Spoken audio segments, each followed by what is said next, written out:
Hi guys! Today I'm going to do the virtual lab for the titration, and you're gonna have to do this by watching my video and collect the data and then submit a formal lab report. I am going to publish all the instruction on Canvas, so you will need to watch the video first and then find someone else to do the formal lab report. So, your chapter exam is going to contain some of the questions about this titration lab. So it is imperative that you guys have to watch the video. Okay. So first of all, I hope everyone's good.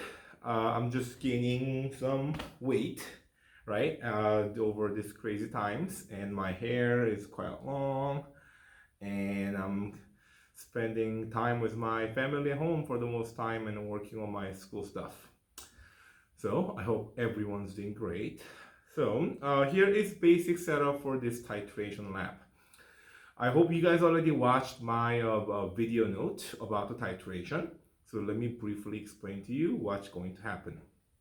So this equipment is called the burette, and this is what will contain your base solution. I'm gonna go ahead and put the base in as a titrant, and that goes into the burette. And then on the other hand, we have a Erlenmeyer flask. This is going to contain our analyte, which is going to be the acid. Speaking of which, here is the acid I have already prepared. Okay, this acid is going to have an unknown molarity, unknown concentration, and that's your job to figure it out. So I am going to mix the titrant, which is a basic solution, and analyte, which is acidic solution, together using this burette. And then we are going to find out the equivalence point between these two solutions using this indicator, and I am going to be using this indicator called the phenolphthalein. Sorry, not this one. Here's a phenolphthalein indicator. So this indicator works like this. It is going to do absolutely nothing with acidic solution. However, if this indicator is exposed to the base, it is going to change its color.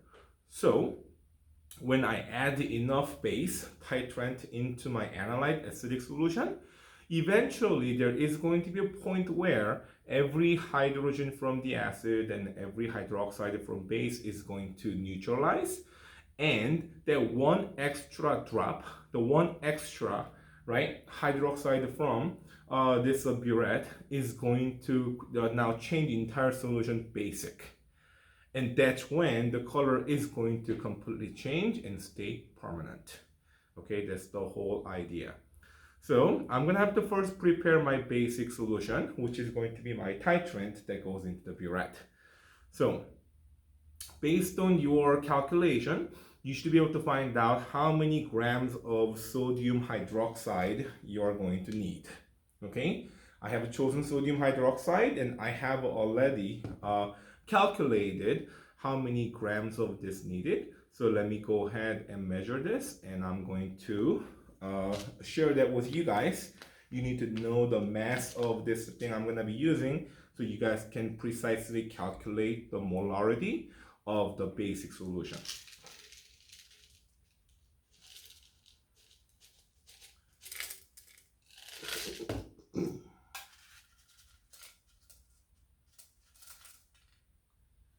Okay, a little too much.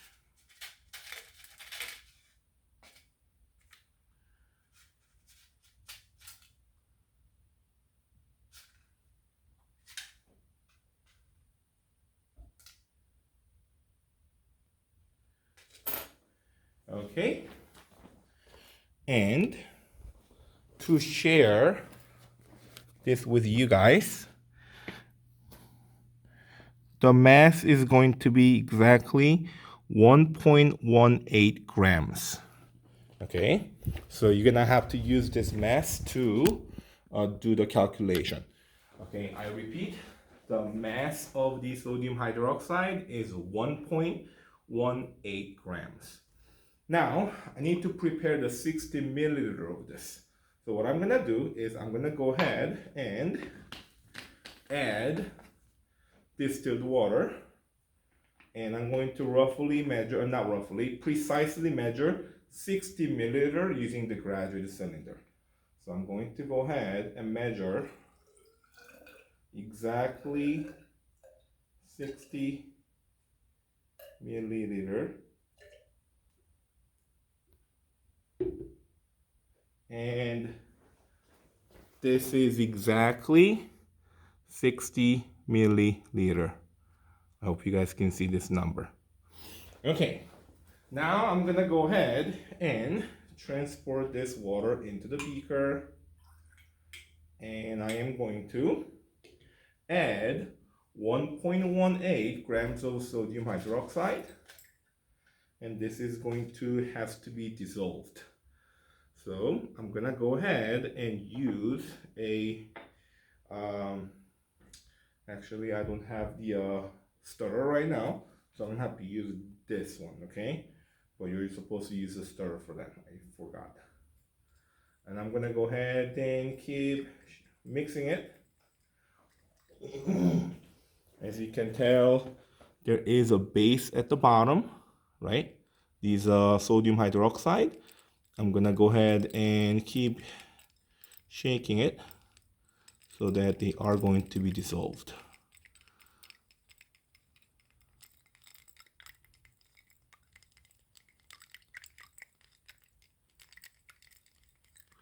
Okay.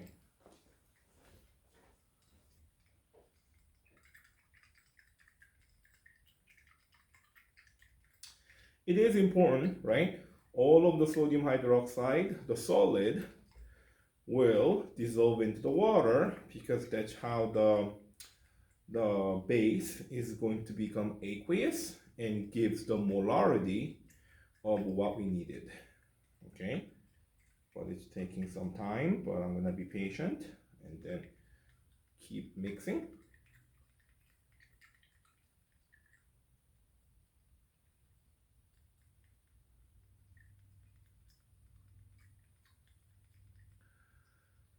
So, how's everyone?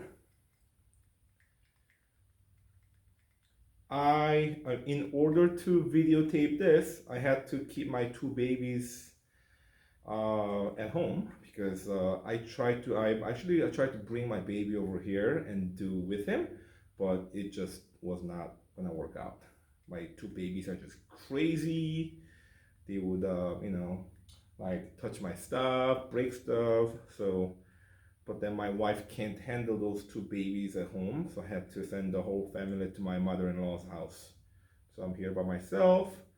And as I was talking, now this became all dissolved. You see that there's no more sodium hydroxide remaining, right? So I'm gonna go ahead and transport this into my burette, okay? And I'm gonna fill that up all the way up to the 50 milliliter mark. Yes, I ask you to prepare the 60 milliliter just in case, okay? I'm gonna go ahead and put that into my burette. Actually, let me go ahead and move this for now so that it's going to be safe.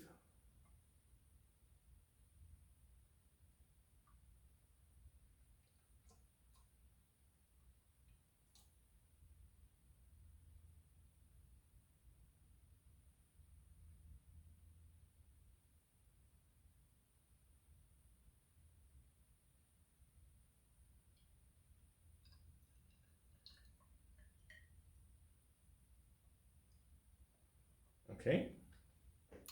Now, you have to be very accurate because you are going to be graded based on accuracy. So I'm gonna try my best to be as accurate as possible. All of my glassware has been very carefully washed, and I'm gonna go ahead and drain some of those extra that got poured in, and I'm gonna slowly drain this by turning my valve on, and here we go. Now we have exactly at 0 to start with, and here is my proof. If you guys can look at this one, It's exactly precisely at 0, right? Okay, now I'm gonna go ahead and transport my basic solution. The unknown acid. All I can tell you is this is a hydrochloric acid, okay? Hydrochloric acid solution, but I'm not gonna give you the concentration, okay?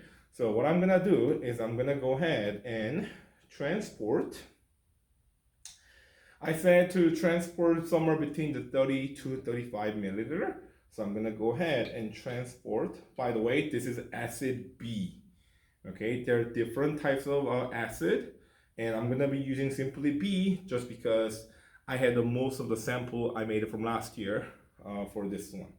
So I'm gonna go ahead and transport roughly a little over 30 milliliter. Now, okay.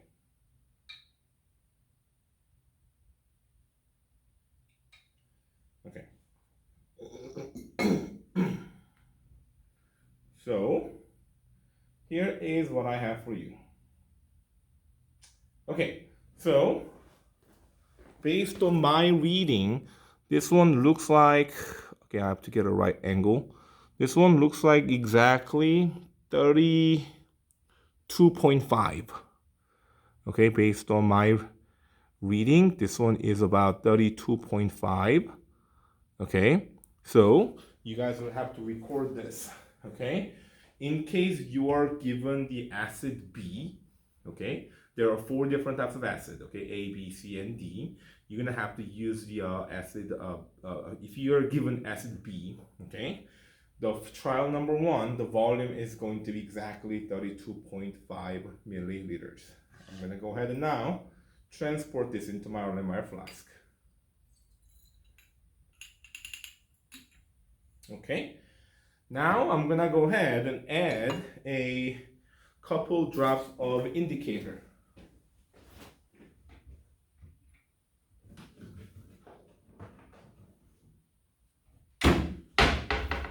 Remember, indicator is the substance that's going to tell us what the colors are going to be once we have changed the acidic solution to the basic solution.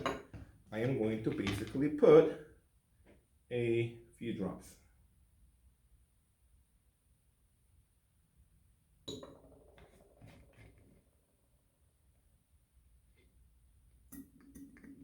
Okay, so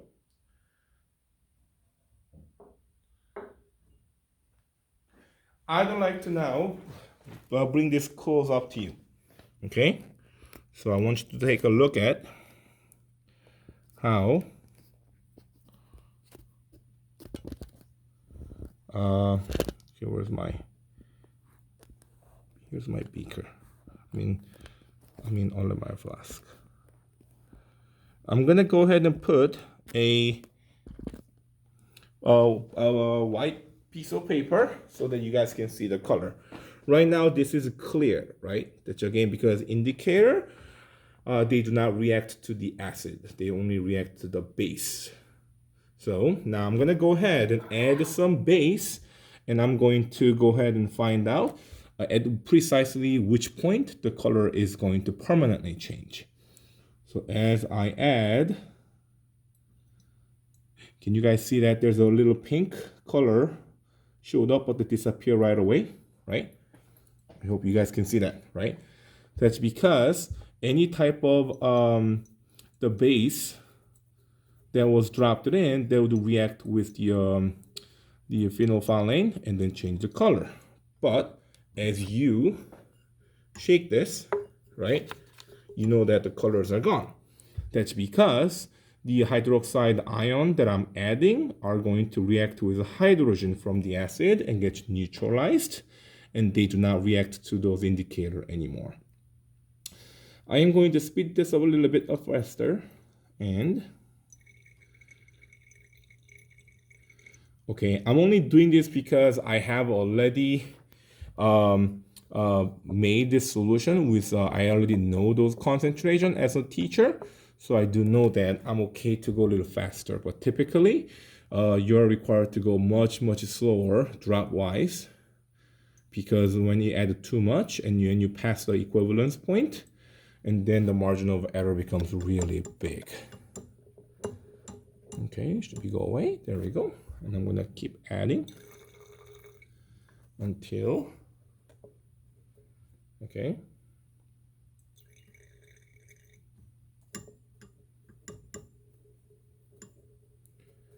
Okay.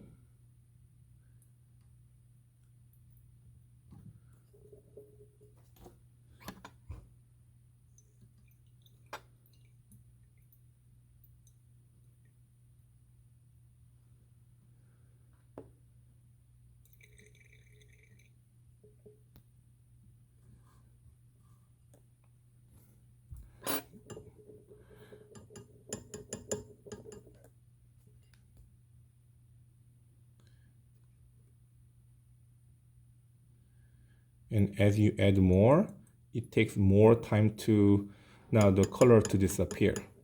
That's because as you're adding more and more base, right, the number of acids, the hydrogen is getting neutralized, and therefore there are less hydrogens available, right, for the hydroxide to find and get neutralized. So that's why it's taking longer and longer as I'm adding more. Okay. Good, we still have some room.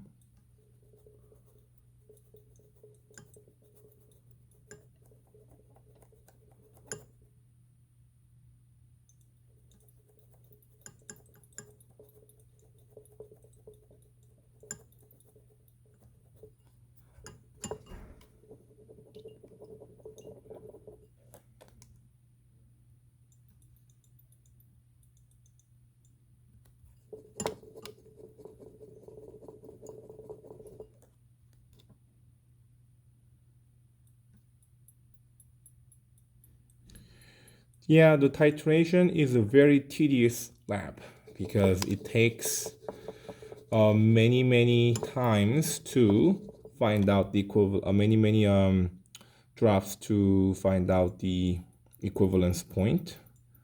So you have to add some, shake, and now it's taking even longer to disappear, so that I know that I'm getting close to the equivalence point.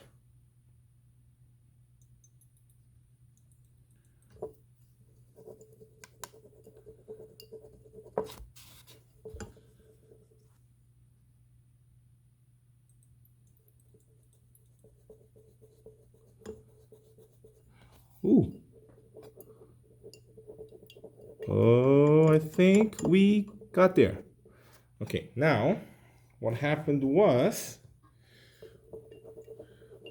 we just, for that, the last one drop, we just passed the equivalence point, but when you shake it, we're gonna try to find out, just look for those hiding hydrogen, as many as possible, and try to neutralize it.